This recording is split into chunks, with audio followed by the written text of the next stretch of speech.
Bonjour à tous et à toutes, c'est Collapse avec sa magnifique moustache et bienvenue dans cette nouvelle vidéo. Alors je sais, je ne suis pas extrêmement productif sur cette chaîne, mais justement je comptais vous en parler maintenant. J'aimerais faire du contenu un peu plus régulièrement sur la chaîne, on va dire, et je me disais que ce serait bien de commencer à faire des vidéos un peu moins travaillées peut-être, mais qui sortiraient de façon plus régulière. C'est pour cette raison que je vais faire un format un peu plus court que d'habitude en vous présentant ma pile à lire pour le mois de décembre. Voilà. Alors, qu'est-ce qu'on a au programme? Bah, un peu de tout, hein. Du français, du japonais, américain, polonais. Bon, intéressant. Avec des styles différents en plus. On va commencer avec les livres, les romans en français. Et donc avec ce livre, Les larmes de Pascal Quignard. Alors Pascal Quignard, je l'avais découvert un peu par hasard au détour d'une dissertation que j'avais à faire en prépa. Et donc j'avais lu son livre Les ombres errantes, qui était le prix Goncourt 2002 si je ne me plante pas. Donc c'était un livre qui était un peu à la lisière entre le roman et l'essai critique littéraire, vraiment extrêmement intéressant et assez passionnant. Donc je vous le recommande. Et celui-ci m'a l'air assez expérimental également, vu que ça parle de plusieurs choses, de plusieurs histoires différentes. En tout cas, ça m'a l'air extrêmement dense et extrêmement fourni. Pascal Quignard, c'est un mec qui est extrêmement érudit sur tous les sujets, que ce soit sur la littérature moderne, sur la musique médiévale et post-médiévale, sur la mythologie, sur tous ces sujets, quoi. C'est un mec qui est vraiment extrêmement érudit. Donc voilà, Pascal Quignard, Les larmes, je le mets sur ma pile à lire de décembre. Alors ensuite, nous avons ce livre, La conspiration de Paul Nizan. Alors Paul Nizan, je l'ai connu via l'intermédiaire d'un documentaire qui s'appelait Les Nouveaux Chiens de Garde, qui était en fait un documentaire qui était basé sur le livre du même nom de Serge Alimi du Monde diplomatique, qui faisait référence lui-même donc au livre Les Chiens de Garde, écrit par Paul Nizan. Donc dans ce livre qui tenait plus du pamphlet que de l'essai, choses comme ça, il critiquait vivement l'intelligentsia parisienne, enfin française et surtout parisienne, avec tous ces philosophes qui étaient là pour garder le temple et qui n'étaient en aucun cas des objets de progressisme. Donc voilà, c'était vraiment extrêmement intéressant comme lecture. Ce livre, je l'ai déjà commencé il y a un moment, mais je ne l'avais jamais terminé, je n'ai pas eu l'occasion. Donc je sais que ça parle d'une conspiration, bravo. Mais voilà, c'est l'histoire, je crois, d'une sorte de petit gang de petits bourgeois qui essaie de faire un attentat, je crois, en infiltrant l'armée via une sorte de petit caporal, si je me souviens bien.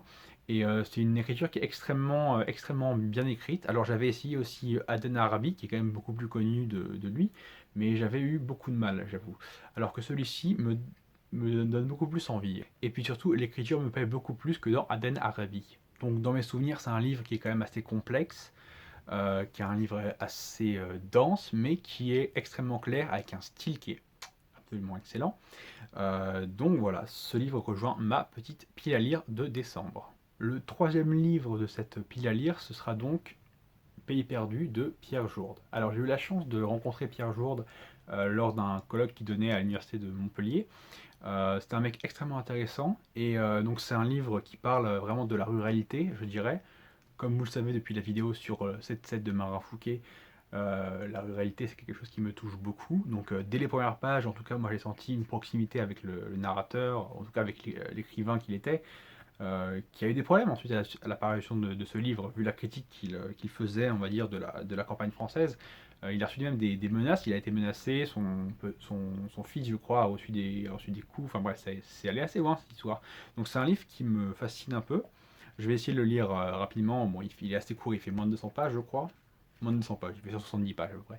Donc voilà, donc ça, c'est l'histoire, je crois, de ce que j'ai pu en lire, en tout cas, c'est l'histoire d'un ancien du village qui revient à la suite de la mort de son oncle pour toucher un héritage, et il espère que l'héritage qu'il aura sera conséquent, quoi. Il a l'espoir que le vieil oncle qui lui laisse un héritage avait un magot planqué quelque part, quoi. Donc voilà, Pays perdu de Pierre Jourde, je vais sûrement le lire très rapidement parce que il me tarde de connaître un peu cette histoire. Donc il rejoint ma pile à lire. Ensuite, quatrième livre, alors là on fait un petit bond dans l'espace. On va à l'autre bout du monde, on va au Japon. avec Kyoko de Ryu Murakami. Alors Ryu Murakami, je l'ai découvert en lisant Bleu presque transparent, je crois, qui était un livre extrêmement violent, donc qui parlait beaucoup de sexe, de drogue, de violence hein, aussi. C'était très trash, très cru. Et je l'ai lu en une nuit tellement ça m'a secoué. Alors que celui-ci, bon, il promet que c'est un livre donc, avec de l'espoir. Donc c'est un livre qui est, comme il le dit, un roman sans drogue, sans violence et sans sexe sur la renaissance et l'espoir. Donc voilà, ça me paraissait un peu mieux à lire que ces autres livres qui étaient quand même assez badants, quoi, qui parlaient de prostitution, de drogue, enfin bref, des thèmes qui reviennent assez souvent chez Murakami. Donc voilà, il me fallait un livre qui soit assez léger, je dirais, et j'ai choisi celui-ci que je vais m'empresser de lire parce que j'adore ce mec, j'adore l'auteur, j'adore son style et la traduction en tout cas. Et voilà, il rejoint donc ma pile à lire pour ce mois-ci. Donc le cinquième livre que je vais vous présenter, c'est La conversion de James Baldwin.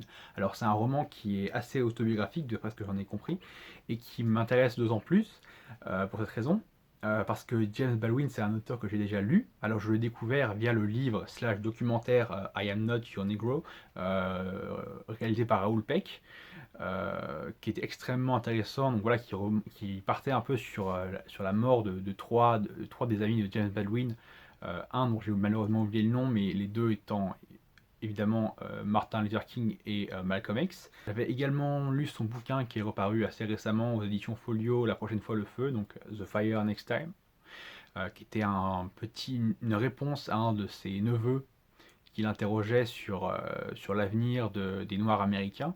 Donc c'est vraiment focalisé là-dessus, quoi. C'est extrêmement, de ce que j'ai pu en lire, en tout cas, c'est vraiment extrêmement poignant. Ça me fait un peu penser à Richard Wright et avec son livre Black Boys que j'avais beaucoup aimé. Mais bon, James Baldwin, c'est vraiment quelqu'un sur lequel il faut vraiment se pencher si on veut comprendre les tenants et les aboutissants de la question afro-américaine, je dirais. C'est quelqu'un d'extrêmement lucide, qui parle très très bien, qui est extrêmement sarcastique, mais aussi extrêmement lucide, comme je l'ai dit. Donc il faut vraiment le lire.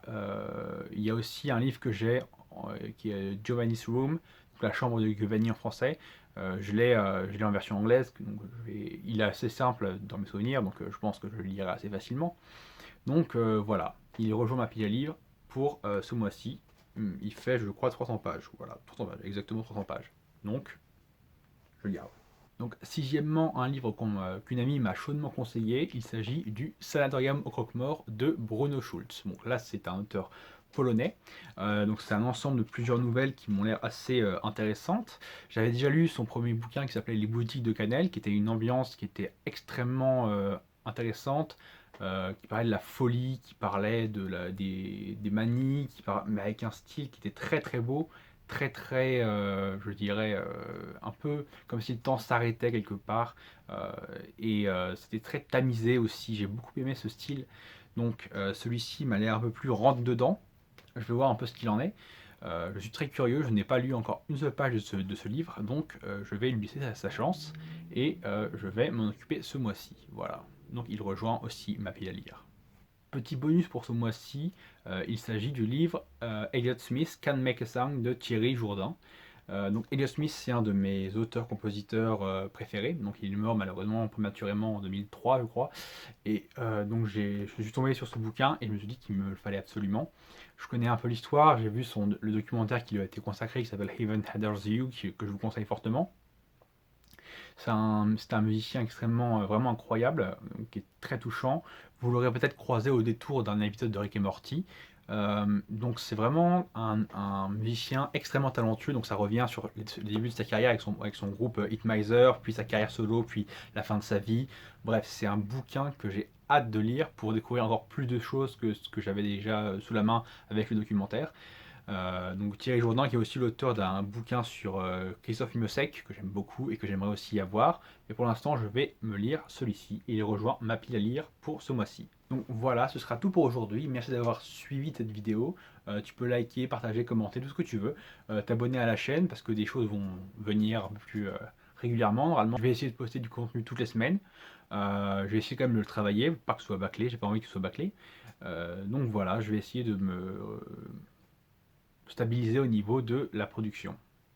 Du coup, on se dit à la prochaine et prenez soin de vous. Bye.